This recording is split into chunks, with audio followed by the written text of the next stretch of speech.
Something about this story is making the palace walls shake again, because the woman who once said royal life was unbearable is now reportedly demanding a royal welcome so extravagant that even senior courtiers are whispering the same question behind closed doors: has Meghan Markle's long anticipated return to Britain quietly turned into a negotiation for power? Because the list of conditions now circulating through media circles reads less like travel planning and more like the writer of a global superstar preparing for a stadium tour, and according to insiders, the royal household is absolutely furious about it. Meghan Markle's insane demands to enter the disunited kingdom have been revealed. 4 entire floors of a luxury hotel cleared, rooms emptied, staff warned not to even look directly at her, armed guards stationed everywhere, bulletproof glass installed at a sporting venue, personal chefs arriving from overseas, a convoy of luxury vehicles lined up with police escort, and every single person who speaks to her must address her using one very specific title: Her Royal Highness, the Duchess of Sussex. No shortcuts, no casual greetings, no exceptions. And the moment these claims began circulating through British media, palace watchers immediately sensed the temperature rising again, because this wasn't just gossip anymore. It was starting to sound like the return of the same tension that exploded inside Buckingham Palace years ago. Meghan's mole says Harry insists Meghan must be treated as HRH. That means family members must show her the formal respect of bows and curtsy.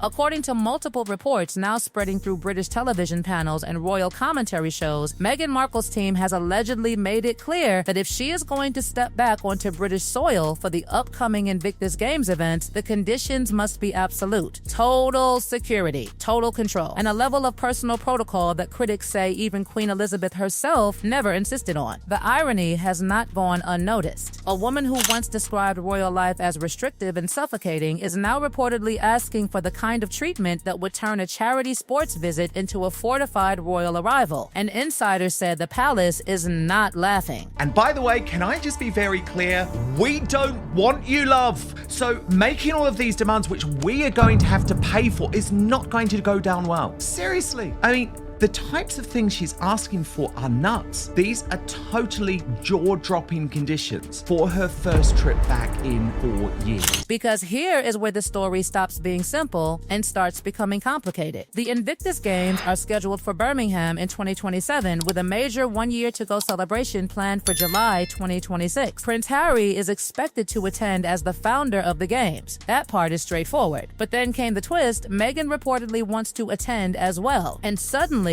the logistics surrounding a veterans charity event began sounding like preparations for a diplomatic summit. Reports claim that a Hyatt hotel could be locked down for 4 entire floors exclusively for her and her entourage. Additional armed security positioned outside, drivers available 24 hours a day, a convoy of armored vehicles, police escorts from airport to hotel, bulletproof protection at the Games venue itself, separate hotel rooms reserved only for PR staff, and perhaps the most controversial detail: strict insistence that everyone addressing her must use the full royal title every single time. And here's the part that makes the palace situation even more explosive: no one has produced a signed document confirming the checklist. There is no leaked email stamped with Meghan's approval.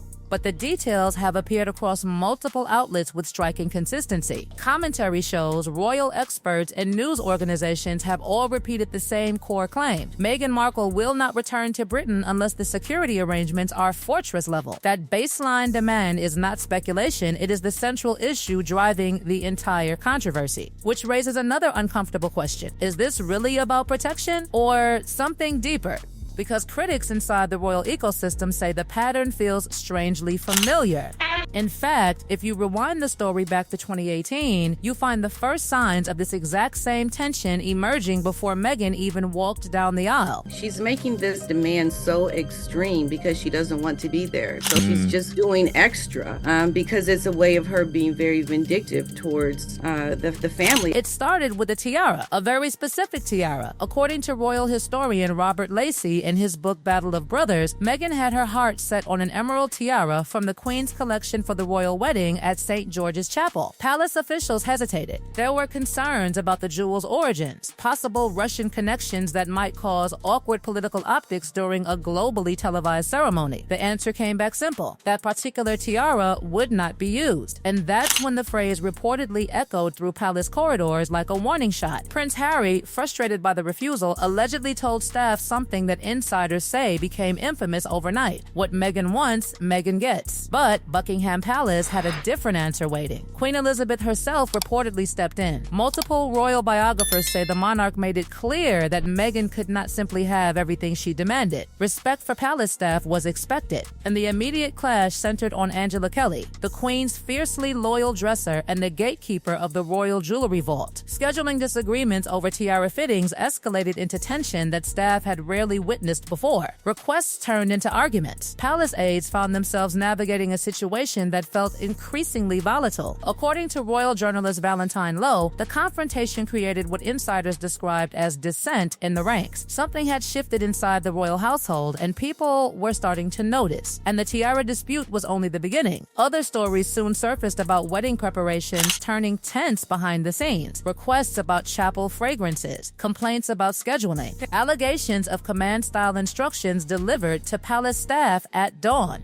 accounts of disagreements involving bridesmaid dresses and emotional fallout within the royal family itself. Some of those stories have been strongly disputed by Meghan's supporters, who argue that palace sources exaggerated minor issues to damage her reputation. But even with competing versions of events, one fact remained undeniable. Friction inside the palace had already begun long before the world saw the smiling wedding photographs. And now, years later, critics say the same pattern appears to be resurfacing again, because when you line up the timeline, the story begins to look less like isolated incidents and more like a recurring cycle. The tiara dispute, the wedding preparations, the reported clashes with staff, the housing request for Windsor Castle before settling into Frogmore Cottage after massive renovations. Then the departure to California, the loss of automatic royal security in 2020, and now a potential return to Britain that reportedly requires bulletproof glass, police convoys, luxury hotel lockdowns, and rigid title protocol. Because beneath the noise of hotel floors, armored vehicles, and royal titles, there is one very real battle quietly unfolding behind the scenes that may explain why this entire story suddenly feels so explosive. The fight over security. Strip away the headlines, the gossip panels, the accusations flying across British television, and you land on a conflict that has been simmering ever since January 2020, the moment Prince Harry and Meghan Markle stepped away from their roles as working royals. When that decision was made, something critical disappeared overnight: automatic taxpayer-funded armed protection in the United Kingdom. That protection had always been controlled by a body called the Royal and VIP Executive Committee, known inside government circles simply as RAVEC. And once Harry was no longer a working royal, RAVEC ruled that the couple would receive security only on a case-by-case basis when visiting Britain. To palace officials, it was a procedural decision. To Harry, it was a fundamental threat to his family's safety. And ever since that moment, he has been locked in a relentless legal fight to change it. Court filings, appeals, statements from lawyers, and years of litigation have all revolved around one core argument: Harry believes his family faces serious security risks in Britain and that the current system leaves them exposed. But here is where the tension becomes almost cinematic, because if Harry eventually wins that legal battle, or even partially wins it, the entire narrative surrounding Meghan's absence from Britain could collapse overnight. The argument that security makes UK visits impossible would suddenly disappear. Protection would be restored. Armed escorts would be provided. Venues would be secured. And at that exact moment, the spotlight would shift directly onto Meghan Markle herself. If the safety concerns are solved, what reason would remain to stay away? That possibility is exactly what royal commentators have been quietly discussing for months, because insiders say Meghan views the UK as deeply hostile territory, not just politically but socially. The press environment, the public reception, the endless commentary about her role in the royal family, it all creates a stage where every move would be scrutinized again. In California, she controls the narrative. In Britain, the narrative controls her. And that difference may explain why the security demands have become such a central pillar of the story. Because fortress-level protection does more than guard against physical threats. It creates distance. It creates a controlled bubble, a carefully managed environment where cameras, crowds, and criticism are all filtered through layers of security and protocol before they ever reach her. Critics say that if the rumored list of requirements is even partly accurate, the real goal might not simply be safety, but insulation.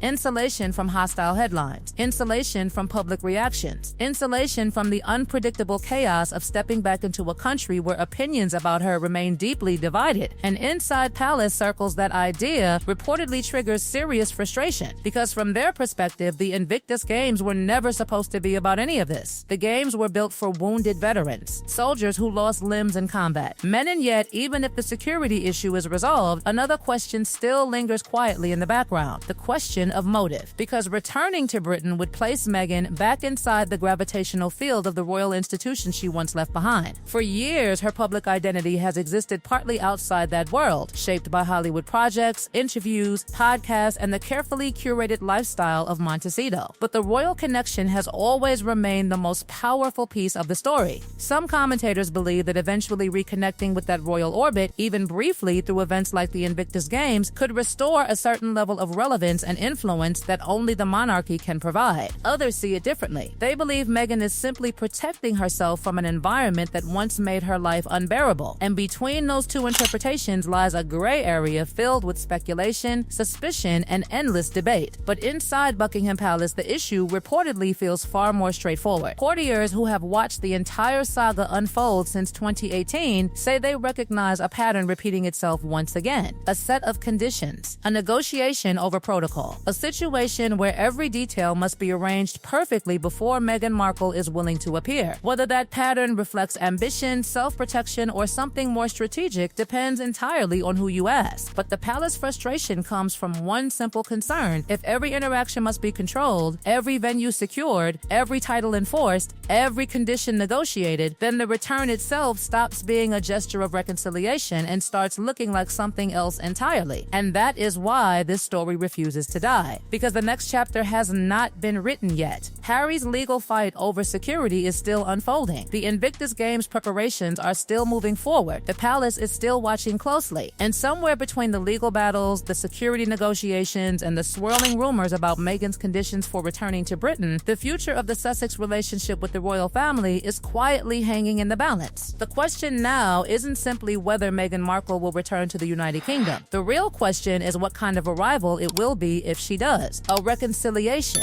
a confrontation, or something far more complicated that could reopen every old wound the monarchy thought it had already buried. Because if this story continues building the way insiders expect it to, the next move from either side could change everything.